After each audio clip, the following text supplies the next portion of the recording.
Hello, my friends, all the way from New York City. We just made sure that the connection was good about 10 minutes ago. It's good to see everyone. I'm going to grab Peter on here in a second. How are you, sir? Very well, thank you. How are you? I'm doing all right. I miss Malibu. I miss hanging out. I missed you coming by the house. Yeah, I miss having you for a neighbor. It was nice. It was fun. I will definitely. We were only 5 minutes drive from each other. It was great. Yeah, it was great. It was great spending time during the full lockdown, during the pre-vaccine stage of the. Exactly. Yeah, I just got my third. I have to admit, I got the. I went for the old man booster shot since it was allowed. So there you go. Yeah, I'm now virtually immortal. Yeah. Yeah, that's pretty cool. You let me know how that is. Is the chip working?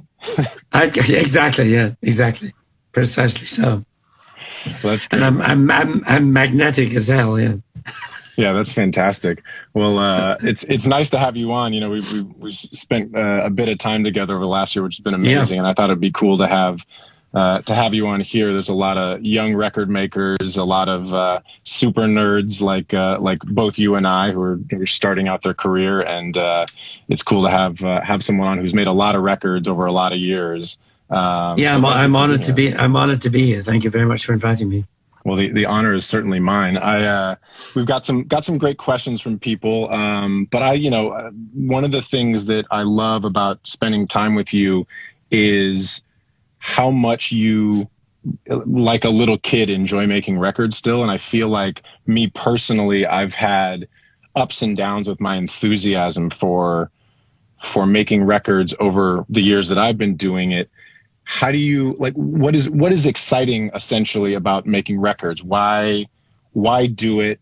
Have you had periods of not enjoying the process? Because you've been an artist, you've been a producer, you've played all kinds of different roles. Is there an essential thing about it that excites you? Where do you find that joy? That's interesting. Yes, I mean, obviously, as you say, we began as artists. First time I was in a studio, I was there to sing, to make our own record. I was in this duo in the 60s. But the first time I was in the studio was, I think, when that was the day I realized I wanted to be a record producer. Once I figured out what a producer could do, which is a bit different than what it is now in the specifics, but the same overall. You know, the fact that you could hire great musicians much better than yourself and tell them what to do, I thought that was amazing. And the idea of sitting down with a song and a singer. Oh, sorry, let me put that on disturb or something. Busy man as always. The idea of being able to sit down with a great song and a great singer and figure out how best they could do it, how great that song could be, how to make it even more memorable and catchy than it was already, was exciting. Yes, of course, you have phases of it being less fun. You have phases of wondering if you know what you're doing. There's always that, where there's a point where when are they going to figure out I'm making this up as I go along? Right. So far they haven't, but but it doesn't stop that feeling. And the same thing, there's the thing halfway through an album where you suddenly go, this is all awful. This is just shit, and then a few days later, suddenly it all starts sounding okay again. It's weird, but there is a mid-project blues, I think, that I know I get sometimes when you put a lot of work into it, and one day you sit and listen to the whole thing back, and you kind of go, ugh, but I know now to discount that feeling, to kind of go, just wait, the same recording, the same take will start to sound a lot better in a couple of days for some mystical reason. You'll suddenly go, oh yeah, that's right. That's what we meant. So yes, like everybody, I have massive doubts, but I've always loved the process. And I've had, one of the greatest excitement of my life is that I've got to work with so many amazing singers, and both new and old, both existing singers. And that's an incredible thrill. If you're working with someone new and they're out there in the room singing and you're just listening and going, wow, this is great. I'm privileged to be here. And in the case of someone legendary, you get a whole other thing going on. I mean, I remember first time I was in the studio with Diana Ross, I knew her before, sort of socially, but and of course, but then there was those scary reputation things of call me Miss Ross and all this stuff. So go, yeah, what's this going to be like? And I remember, I think it was a song called "When You Tell Me That You Love Me" that we ended up having a hit with, and she goes out in the studio and starts singing on the mic, and you kind of go, holy shit, this sounds exactly like Diana Ross. It's amazing. and that voice that was on all those Supremes records that were, my favorite records when I was young. There it is. You are sitting, separated by a piece of glass, listening to her sing live, and that still thrills the hell out of me. Yeah, that's a really beautiful idea, that connecting to the things that bring you joy in the process. I know you've worked with a lot of great singers. That idea of having doubts, I think, is something that I get this question a lot. I'm, a decade or two into making real records. There's a lot of people that are a few years in that don't realize that all of us, those that have been doing it for a decade or two, those that have been doing it for a lot longer, like you, I love that idea of mid-project blues. Like it happens to me at the end of a lot of days. It happens to me in the middle of projects where I just think everything sucks. But it's good to hear that. Right. Good to hear that I'm not alone. And those kids. No, I always tell people that because I know other people get it. I mean, other friends who are producers I greatly admire, like Jimmy Jam, for example. I mean, they get it too, and it's pretty normal. The two phenomena are the mid-project blues and the, I really don't know what I'm doing. When are they going to find me out syndrome? Yeah, the imposter syndrome. I've heard it referred to. Yeah, exactly. That's right. How do you get perspective when that happens? I mean, it seems like at this point you just kind of trust that it'll come around. How do you get perspective when you're sitting there and you're going, I don't like the way this sounds. I don't know what to do. I sit and think. I mean, I was in the studio yesterday, and I'm doing this album with Susanna Hoffs, which is going great, and she's amazing and a terrific singer and all that. But this one particular track, I was just going, this isn't right. It didn't come out right. We'd cut a pretty much a live track with a bit of program stuff in advance, and you just kind of initially, there are two directions to go. One is, it's all hopeless, and the other is, let's say I'm right, that it's not right. What can we do? Short of starting completely again. And in this particular case, I said, let's turn the electric guitar completely off. Let's stop this sounding like a rock and roll track. I said to the engineer, please turn the kick drum into a cross stick, which luckily is something that engineers know how to do. I know how it's done, but I couldn't do it. Because it was a live, obviously you turn off the overheads, you find a nice cross stick sample, all that stuff. And of course, everything changes when you turn the overheads off, the whole drum kit changes, so you start. But anyway, half an hour later, I was kind of going, oh, it's okay, this will work. We would get it, the whole track was too much rock and roll crunch and not enough precision. And so we lined stuff up, put some samples in, rethought it. And by the end of the night, I was feeling quite optimistic again. So, you either give up or you think of a solution, or certainly a solution to try, to make and it means you probably misjudged the song a bit in the first place, or you got carried away on the session when the drums were bashing away and the electric guitar was crunching and you kind of went, yeah, but the answer was no. It seems like that not right for this song or this vocal. Right. It seems like that's a pretty normal thing, and I guess perhaps in the overall sense, that's the job of the producer, to find solutions and find ideas. Do you? I think of a lot of the great producers, of which you are one, and I think about guys like George Martin, Quincy Jones, that come from arranger, musician realm. I think of Rick Rubin, who famously does not play an instrument, does not touch a knob, is much more of a philosophical, almost like guru coach and an outside ear. Where do you feel like you fit into that? What is your skill as a producer, if you can pinpoint it? Or what's your essential approach to things? Where do you come from? I like to think that I've learned from all of those people. I mean, both George Martin and George was, and Rick is a friend. And what's interesting is, of course, though, a sort of side note to that is most of us have not watched each other work. We don't really know what each other do. Most producers judge each other by the results. You know, we all know that we have some records we love that George Martin did or Rick Rubin did. Exactly what they did, only the artist probably knows. You know, and the best approval rating of a producer can get is when the artist decides, I enjoyed that, let's do it again. You know, let's make the next record together because it worked. I think I'm somewhere in the middle of all of that. I think of myself very much as an arranger, you know, and I don't mean obviously not someone like Quincy who's a musical genius, you know, but who can tell every single instrument what to play and write it all out and everything. But in terms of coming up with a concept of how we should do the song, you know, what kind of instrumentation, what kind of tempo, what kind of groove, you know, and trying stuff out in the studio until it gets to be right.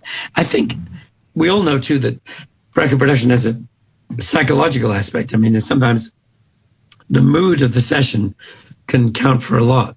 You know, because things can get weird, things can get fun, you know, and I think the producer has a lot to do with all of that. I've also always thought that one of the producer's functions is knowing when to stop. And I mean that in each case, in so many different ways. I mean, for example, if you are doing stuff with a live band, you know, it's knowing when you got the right take and you know, when you don't need to do it again. Famously, George Martin, there's a story, and I'm trying to remember the exact words that we used, but Burt Bacharach had flown over to London to oversee the production of the Cilla Black version of, I guess it would have been Alfie, one of those Bacharach songs that she did. And Bacharach was incredibly demanding in the studio. He would have us sing it again, and they cut this again, and they do this. And at one point, apparently, George, who was kind of Cilla's normal producer and kind of co-producing this thing, I guess, said to him, you know, Bert, what is it exactly that you're looking for? You know, and he said, I'm just looking for something with a little more emotion and a little more whatever, you know, whatever he said. And George said, I think you'll find that on take 3. And I went, there you go. You know, that's one of the functions, you know. In the same way, I think the producer, when I say knows when to stop, it's if you're working on a song and it just isn't, it's not, you know, it's not falling into place and you've been at it for hours. Sometimes you have to go, maybe we don't like this song, you know, maybe it's the wrong song. Maybe the song's not finished, you know. Let's stop. Let's move on to something else.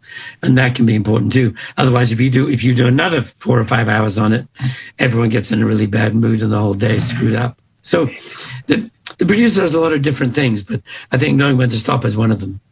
Yeah, I realized that with a couple of records I was working on in Malibu before I left, maybe a few weeks ago, where I worked on back-to-back sessions, and one of them, the artist was basically looking to me to tell them to do more. Like they would have just done a take if I said that was great.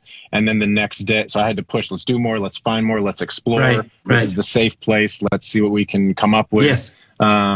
It's a bit like the project we worked on together. And then the next day I had someone who was like, I need to do more. I need to do more. It's not enough takes. And I was like, I think we got it. It was like we got it on take 3, but they just keep going and going. And, you know, it seems like sometimes that's necessary. The artist needs to, even if you have it on take 2, the artist needs to kind of get it all out to feel committed to the process. Exactly.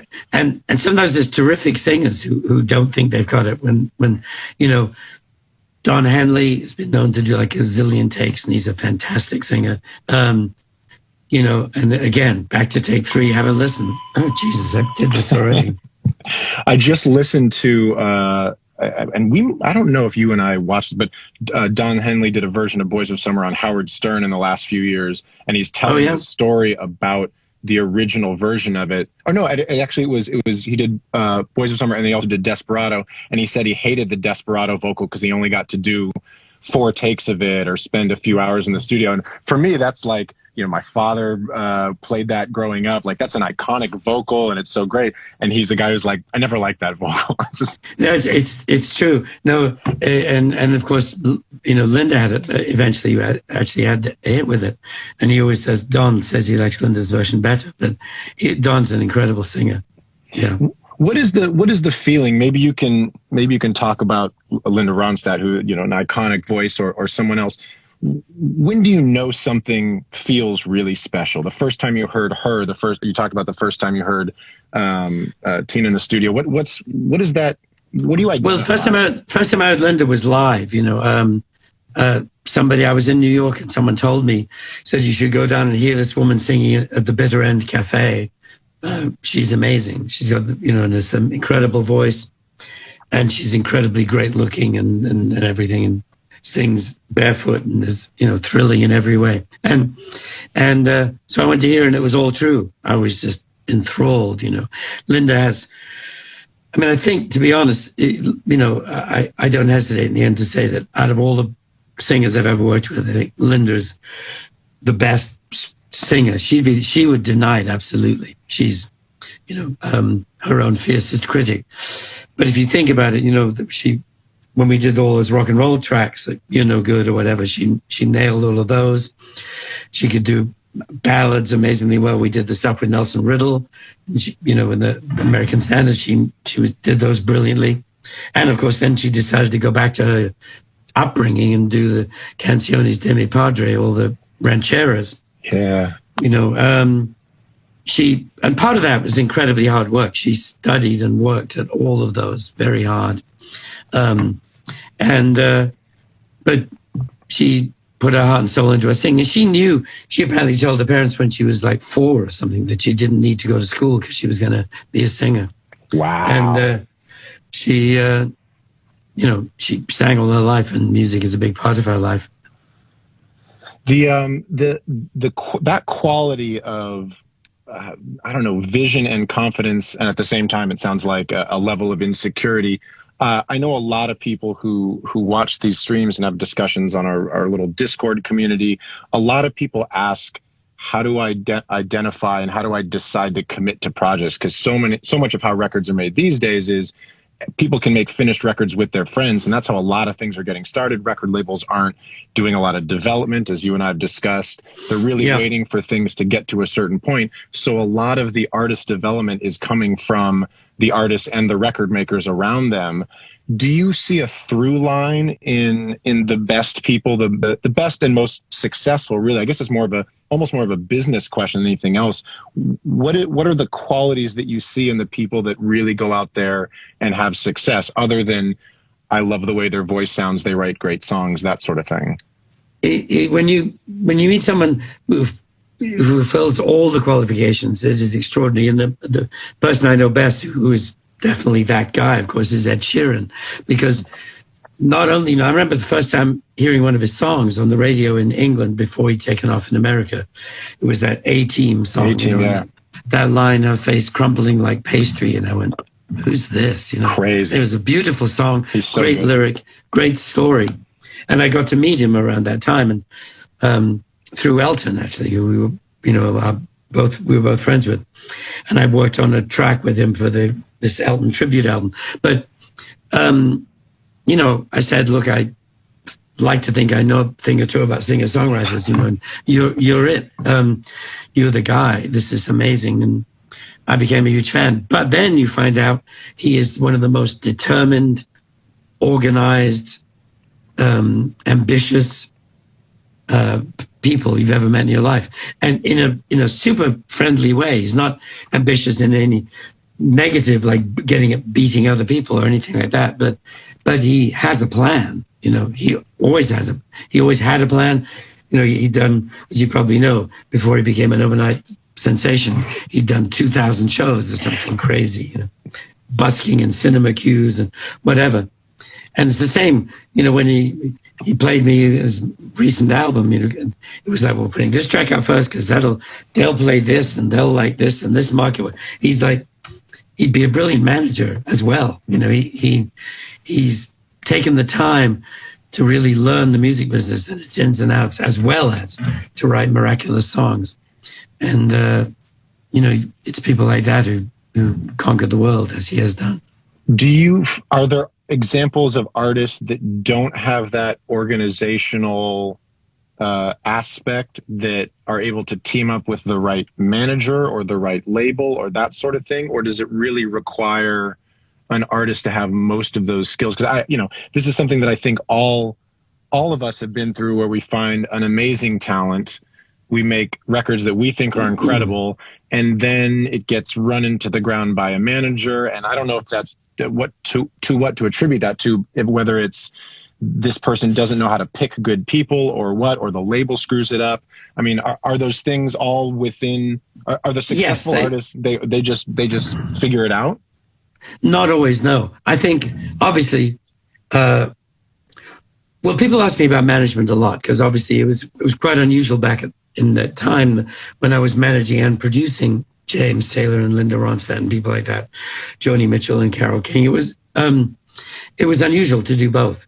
And, people sometimes ask me, what makes a great manager? Well, the primary answer to that is the most annoying one, which is a great client.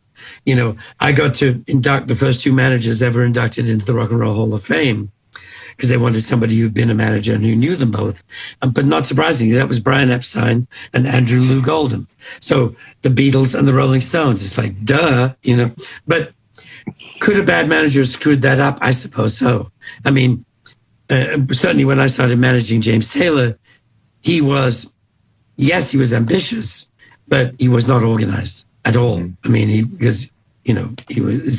it's not telling stories out of school to say that at that point he was a sort of muddled junkie, and a songwriting genius at the same time. But a man of exceptional intelligence and determination all at the same time. But I think, could things have got screwed up if I'd really been a horrible manager? I suppose so.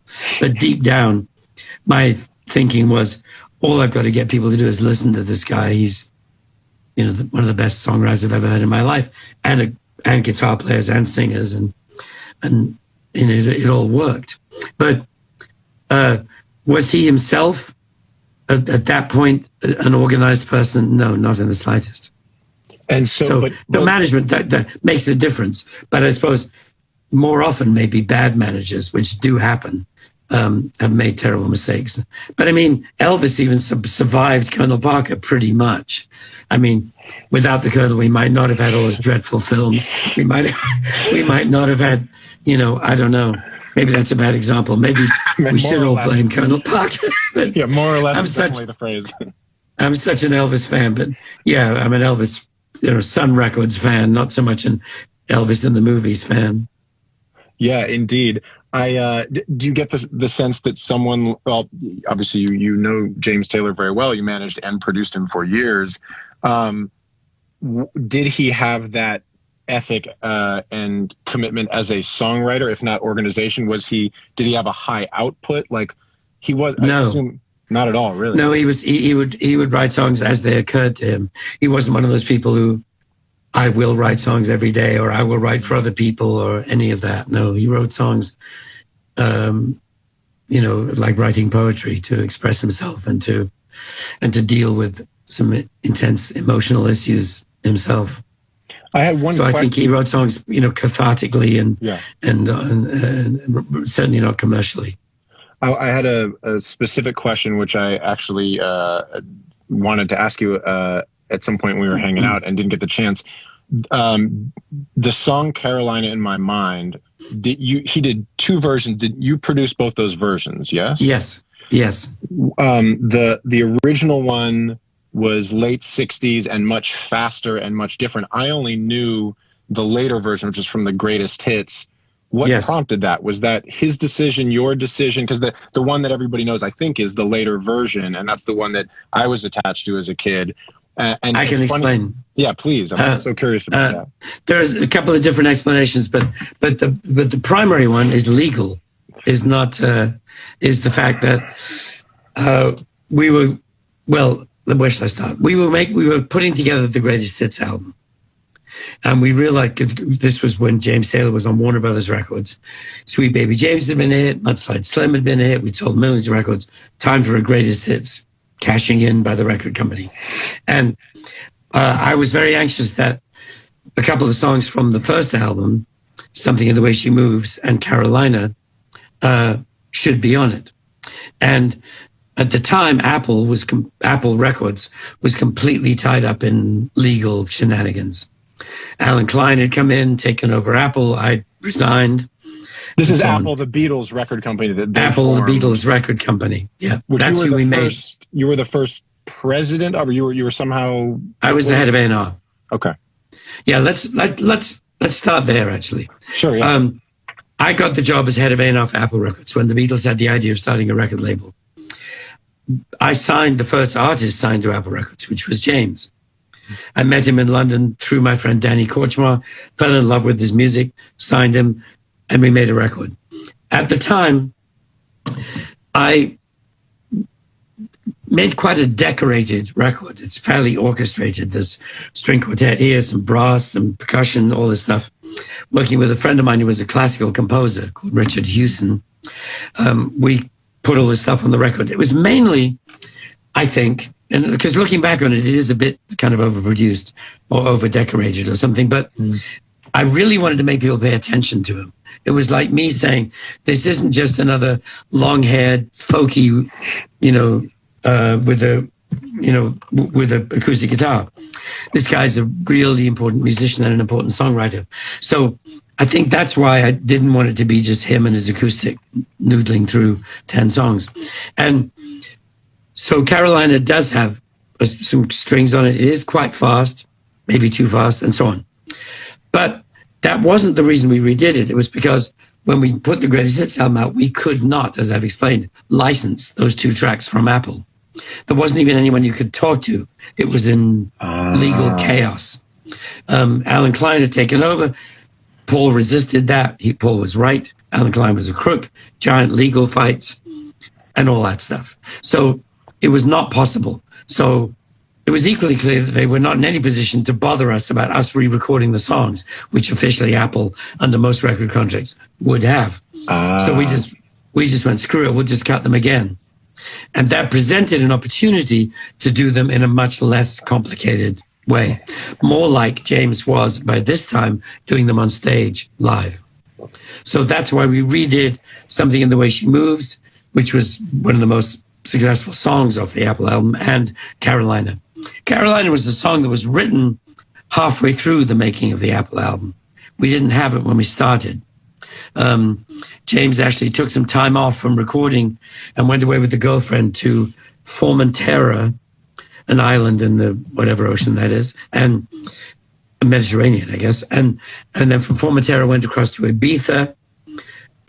They were supposed to get the last ferry back from Ibiza, missed it, sat on the beach together and had no money for a hotel or anything. And James wrote the song feeling homesick. So he wrote Carolina in My Mind, came back to London to finish the record and said to me, oh, I wrote this song while I was away. And I went, that's brilliant. That's great. We have to put it on the record right now. And we did. And I put the string quartet on it. Maybe I shouldn't have. But anyway, all these problems were resolved by the fact that, sorry, we got to recut it in a less arranged way for the Greatest Hits album. And yes, that's the one most people remember. Though it's interesting that the Apple album versions of all those things does have quite a following as well, but more of a nerdier nature because the album wasn't a hit. It's interesting that even talking about it now, you go, maybe I shouldn't have done that on a production from 1969. Yeah, I know, exactly. Yeah. Well, so we change it. Yeah. Well, I mean, it seems like that's a really interesting point, and I'm curious if you have other examples of it. I feel like all the best creatives that I know, whether they're songwriters, producers, mixers, maybe even painters, authors, comedians, whatever, that when you actually put your work, when the work gets solidified and finished and then it's no longer yours, you put it off in the public, there's always things that you wish you could change, or at least some significant amount of the time. Absolutely, that relates to my point that one of the functions of the producer is knowing when to stop. And with movies now, it's getting really dangerous. I guess it could with music too, that you can basically tweak it at any time. The movie you can change a scene between one night at the movie theater and the next, in theory, because you can just upload them a new version. And the same is theoretically true, I suppose. You could actually say, as from tomorrow, the guitar solo will be 2 dB louder on Spotify. Oh, it's been done. I mean, Kanye's been doing it. I mean, it was famously on The Life of Pablo three albums ago, I think. He put up a version and then put up a new version with a new feature and split one song into 2 tracks. Maybe that's a new art form. Actually, he just did that with his most recent album. He did these listening parties over the course of a month. Yes. And apparently and they were different.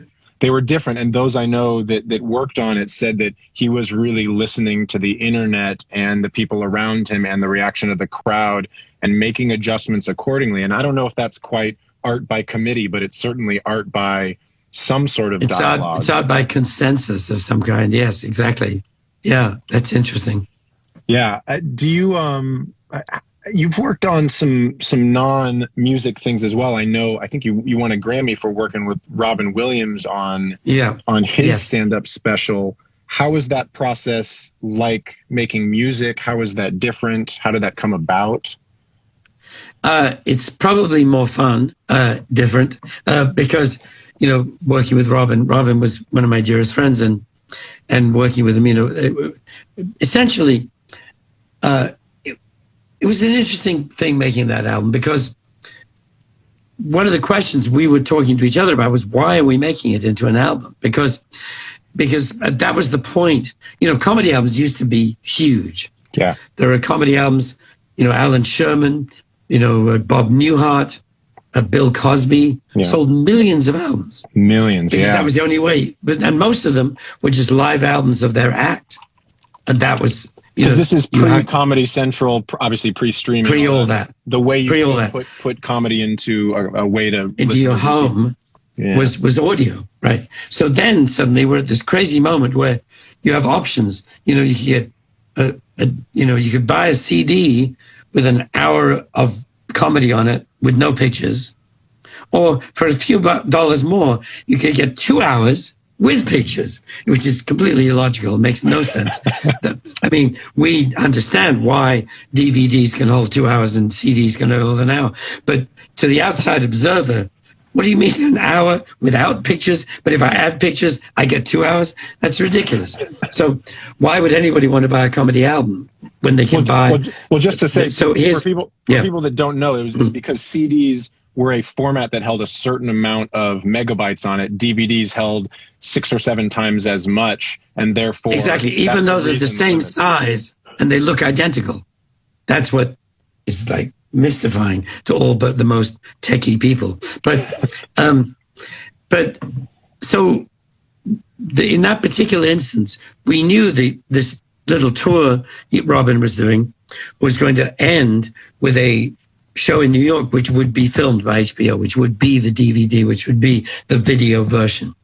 So what I said was, look, what we can do that's different is we can go out and record every night and choose the best versions of all these stuff you do. For the audio version. For the audio version. So there is the video version, which is one particular show from beginning to end with video, the show in New York, the HBO performance for them. And the other version is me choosing all the best bits from every night. Because some stuff he did the same, like How Golf Was Invented, which is a brilliant piece. Right. I got to choose the most brilliant one, the funniest one, and do the same with the whole show. So I like to think that our version is better in the sense, but it is only audio. And the other thing we did was he would do the first 10 minutes of every night would be jokes about the town we were in. So the minute Robin got off the plane, he would be talking to the limo driver, to the baggage guy, to the check-in people at the hotel about what was happening in town. what's the sports team, what's the mayor up to, what's the scandal, what's going on. He'd have all this information. So by the time he went on stage, he would do 10 straight hilarious minutes about the city we were in. Right. So I said, what we better do then is let's do 2 CDs. One CD is each of the 20 cities separately. And then the second CD would be the best bits of all the rest of the stuff in the show. So that's how we made it different from the DVD, to make them feel at least they were getting, their money's worth. And it worked. People liked it. They liked the DVD as well. They're both brilliant. And some of the same bits, but never the same takes. I didn't use anything from the New York show, and they didn't use anything from the road. So they make an interesting sort of companion piece to each other. But it was, of course, amazing fun to do, because Robin would be, practicing stuff, trying out stuff all the time. The minute, 10 minutes before the show, we'd have him mic'd up and we'd just roll the machines, And that was, luckily, of course, that was the relatively early days, but at least we could do that digitally. So all you needed, was a couple of audience mics, a couple of mics on Robin for safety. And I was miking the stage as well, so that I could get a little sense of his movement and things. But that all just went into a laptop. And we sat, Nathaniel Kunkel, my engineer, and I sat at the side of the stage making feverish notes, of course, because the whole trick was to remember which bits were great, which nights.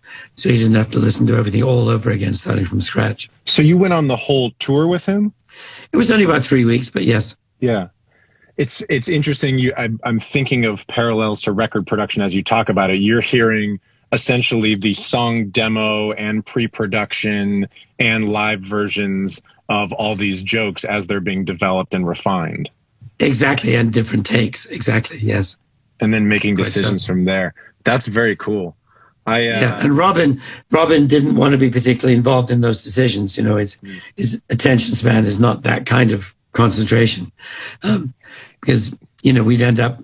But didn't he say this actual line better because he flubbed it in Omaha? I think we have it better in Cleveland or whatever, and so it was quite a meticulous process, and he's more of a overall picture kind of guy. Why do you think he said, I need a record producer, or was it, I need Peter, I need you, because you have these skills? Like, what is I assume you hadn't done lots of comedy albums in the past. No, never. I had not. And it was never a Grammy I had any ambitions of getting. It was best comedy album. Comedy album winner. Yeah, exactly. And yeah, they just came out of conversations between Robin and me about the nature of the record and the fact that they'd asked him to do one, and he was doing this DVD thing. And I came up with the idea of how we could make it different and better. I hustled for the job, in other words. Hustling for the jobs never stop, because this is early 2000s. I'm terrible at dates, but I guess so. I think it's something like that. I think it's 2000 something. Yeah. Do you still feel you said hustling for it?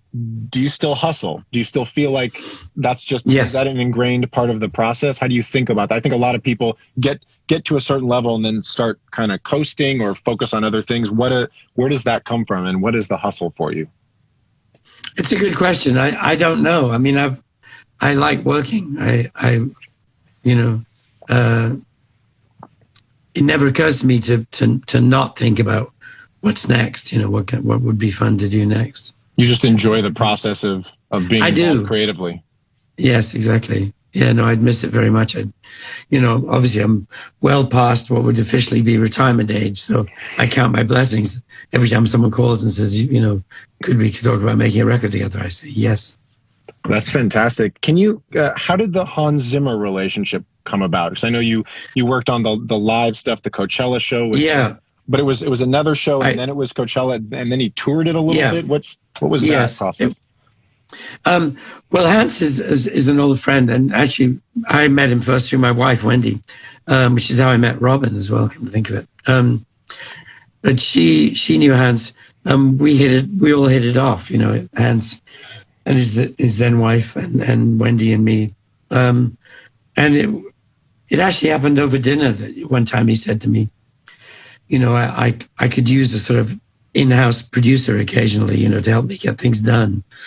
Would you want to come and join this sort of elaborate complex of people he has, some but of whom, this is film scores at the time, or was Hans Zimmer already in like, it was film scores show? It was I think he may have thought about that, but it was film scores.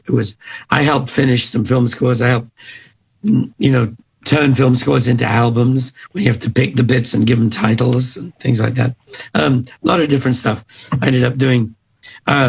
And working with Hans is so amazing. I mean, he's just astoundingly brilliant and clever and musical and astonishing. And so I, basically came in as a sort of in-house general consultant.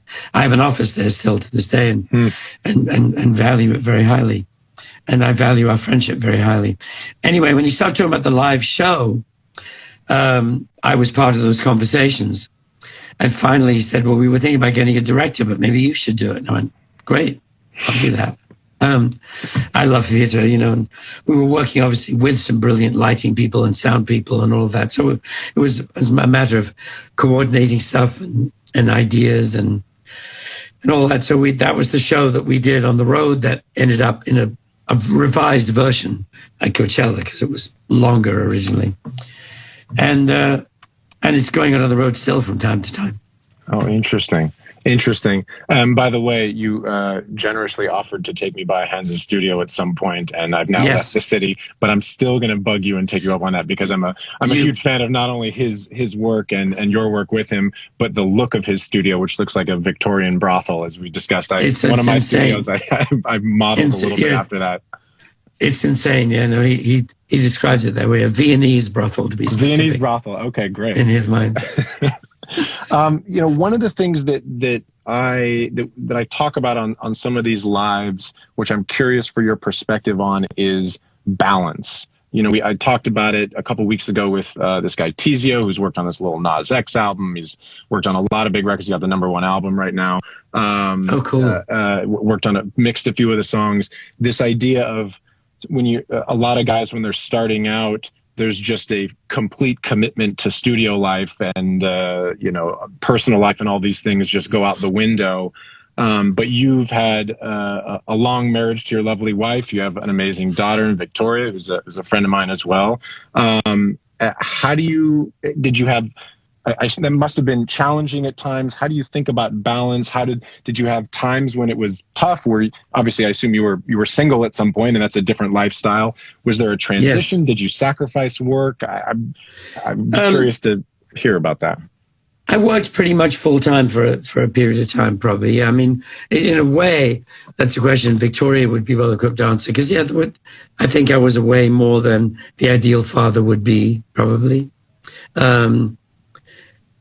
You guys have an amazing relationship. I mean, every now and then she got to go on the road, and James Taylor is our godfather. So how bad can it be? But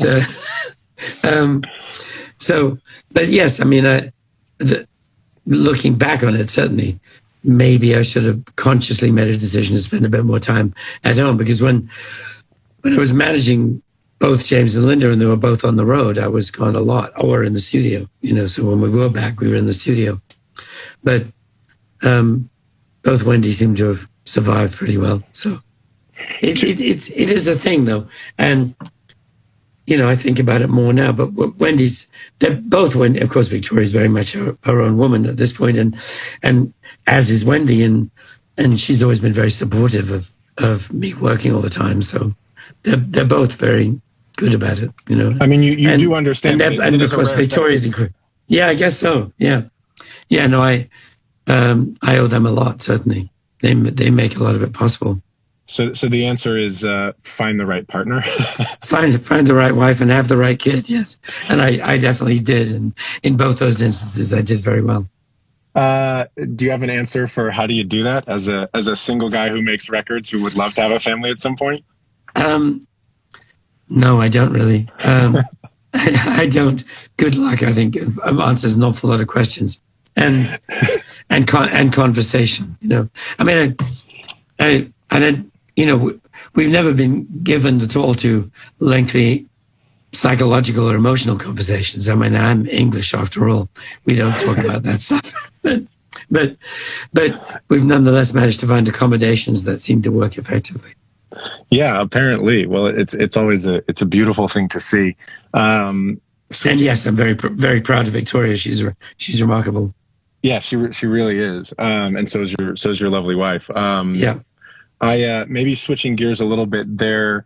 There's one particular story which you've told me, and admittedly I've already retold as your story a few times, but the idea of superstars and how they act. You have one of the greatest stories I've ever heard about Cher and calling the studio. I don't know if you'd be willing to just sure. tell that story. I was wondering which story. Generally. I was wondering which story that was going to be. But yes, no, this was just Cher is incredibly funny and smart, and a pleasure to work with. Great singer. You've made a few albums with her? Never a whole album, okay. But several tracks on a couple of albums. Yes. I think, as I said, When You Tell Me That You Love Me that was Diana Ross, sorry. Cher, the biggest Cher hit might have been our version of It's in His Kiss from Mermaids, which was #1 all over the world, not oddly in America. But we did a number of tracks together. Yeah, on this particular occasion, which was just a very Cher story and brilliant, I was in the studio with 10,000 Maniacs, Natalie Merchant, another amazing singer and songwriter. I was just listening to one of her songs today. Amazing. She's terrific.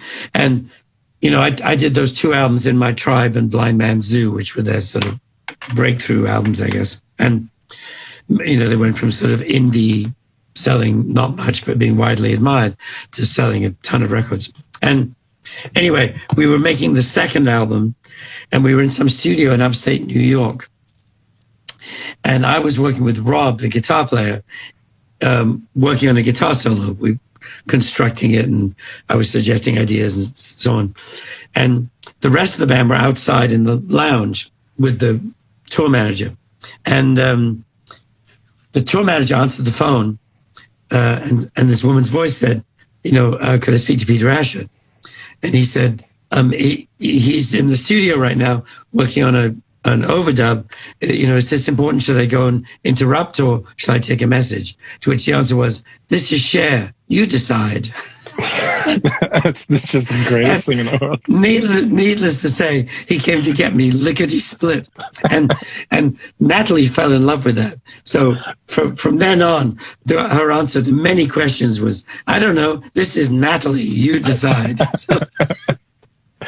But it summed up the Cher approach perfectly. And needless to say, I ran to the phone and happily spoke to her. That's incredible. I mean, she is iconic, and I think what just turned 75 and is still as iconic and outspoken as ever. That's an amazing Absolutely. Story. She's wonderful and really smart too, super brainy. I like her. It reminds me, and I think when you told me this, I relayed this. Obviously, not a story I was there for, but the Elvis story of arguing with his producer about whether they should do this or there's some decision to be made in the record making process. And they were arguing, and Elvis just says to him, which one of us is Elvis? That's a good one too. Exactly. Same idea, right? I'm Elvis, you're not. Yeah. I like the idea. I think if you are known to the public by one name, you have a certain amount of authority that the rest of us don't quite have. Well, that's true. But I guess Elvis Costello kind of slightly put his foot in it there, because you could mean him, now. That's very true. That's very true. Which is so. I mean, I remember when he first was called Elvis Costello, you kind of went, "Really? Mm-hmm. Someone else is daring to call themselves Elvis?" But he's become a dear friend and is, of course, an incredibly good singer and writer. Have you worked with him? No, but we know each other. We like each other. And he's actually doing a duet with Susanna Hoffs for me on this record. So you will be working with him in some. So I will. Now. I shall be working with him. Yes. Will this be the first time you've worked with your friend Elvis Costello? Yes. That's very exciting. Yes. I'm looking forward to it. Well, there's a few. We got a few minutes left. There were lots of little questions here and there. I think your daughter asked, "What is it like having an awesome daughter like Victoria?" Vicky, we covered it. It's fantastic. It's earth-shakingly good. Yeah, that's great. One of the questions I wanted to kind of throw a couple things at you. you know, having made records through eras of technology. I loved when you and I first got in the studio back at my place in Malibu. I think it was right when Driver's License, the Olivia Rodrigo record, had come out. And you and I listened to that and both just marveled at how great it was. I'm a 19-year-old singer-songwriter writing just a soul, heart-melting, crushing, breaking song. Agreed. So many records now, obviously, technology has allowed so many people to make records. How has that changed how you think about making records? I mean, you know, you and I think the stuff we worked on, I was just basically producing in Ableton and moving quickly. Yeah. Do you prefer a certain way to make records? Do you like to integrate technology? I mean, obviously, like I do. I mean, I wish I was better at it myself. I mean, I've often thought I really should take like a month and really learn how to do Pro Tools or Ableton or Logic or whatever myself, and not have to rely on people, so that I could sit and try out ideas alone, which is very appealing. Whereas what I mostly do now is, if I do program something, it's like a loop to work with or something, you know, and I'm still used mostly to working with live musicians. The modern thinking has certainly changed the way you build up tracks. You don't necessarily get everyone in at once, but I still generally rely on musicians. Many of them, my favorite musicians, who I've worked with for, you know, decades. But yes, I watch Victoria and her friends and you make records, you know, and kind of go, I should figure out how to do that, but I haven't. You know, I do it in conjunction with someone who's good at it, like you. Or, you know, Victoria might play me something she's working on with friends, and I'll make a suggestion or two. But can I reach for the keyboard and go, how about this? No, I can't. And it might be useful if I could. And then the other half of me goes, you know, because you start learning how to do that, and you think you're getting somewhere, and then you sit next to someone who really knows how to do it, and you go, oh, God. You know, what took me a long time thinking was them just going diddly diddly on the keyboard, and it's all done. You know, take this bit of backgrounds, put it here, you know, tune it, and it's done before you finish the sentence. It's crazy. The old diddly diddly on the computer. I admire that a lot. You know, exactly. It looks like they're writing a life story, but actually what they've done is done exactly what you asked. Well, it's something that I think everybody is going to have to start doing. I mean, I find myself doing it in my 30s. You know, when I work, I like working with 20-year-old producers and collaborating with them, because they just do things I don't do. And as much as I'm very fluent on Pro Tools and Ableton, all these things, you know, it feels like technology is moving so quickly that you kind of have to reference, if you're going to make contemporary records, you have to reference what teenagers have access to technologically in order to make things that are relevant. Was there, I mean, I think of the eras, you know, I worked under Eric Valentine for a long time, and so learned how to calibrate tape machines and things like that. But when you started as an artist, it was all like 4 tracks, right? And I assume, did you, 'cause it went from there pretty quickly to 8 and 16, and then it was that for a while. Did that open up production wise? Like how did you? Well, yes, it did. I mean, the transition in my case was the James Taylor album for Apple that we discussed earlier. Because I knew I wanted to put these string quartet additions and brass and percussion and all this on there, I specifically wanted to make it 8-track, and we knew that 8-track existed. We equally knew that the studio we were working in, which was EMI Studios, subsequently renamed Abbey Road, didn't have it. Turns out they actually did. They had one in a back room that they were taking apart and rebuilding, because it had to be brought up to EMI's standards, had to be rebuilt for CCIR, curve, and guys in lab coats. Exactly, which was what EMI was like. Yeah. Whereas over at Trident Studios, which I'd heard of, they just ordered one, took it out of the box, plugged it in, and recorded. And so I went over to Trident from EMI in order to use 8-track. So that James Taylor album was the first thing I ever did in 8-track, and which was 68, I guess. And the interesting footnote to that is Paul McCartney came over to Trident to play bass for me on that song Carolina in My Mind, on the original version. And that was the first time he'd ever recorded an 8-track.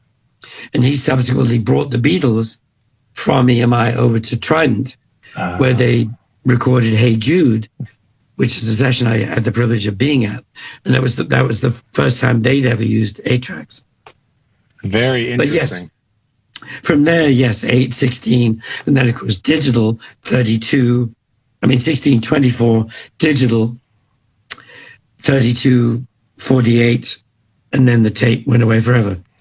And I wasn't sorry to see it go. I mean, I admire people who because people go to me, oh, it's so great you worked in the golden age of, tape. Mm.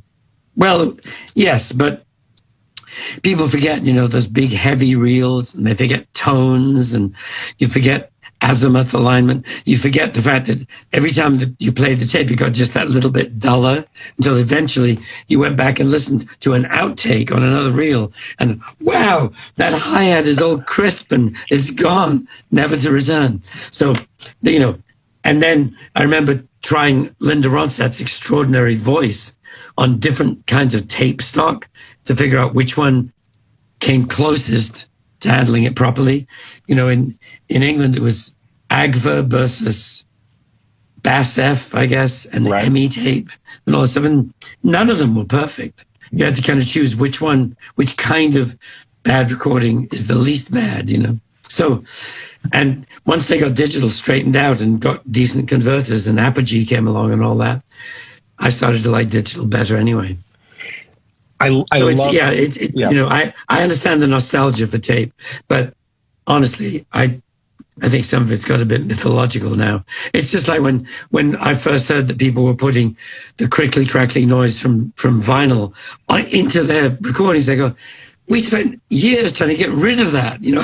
We hated it, and now it's a thing. It's weird. Well, it is. I love, one of the reasons I love talking to you and hearing this from you is that you really are about, I think, the songs and the singer, and not nostalgic for a certain era of how things should sound or how they should be.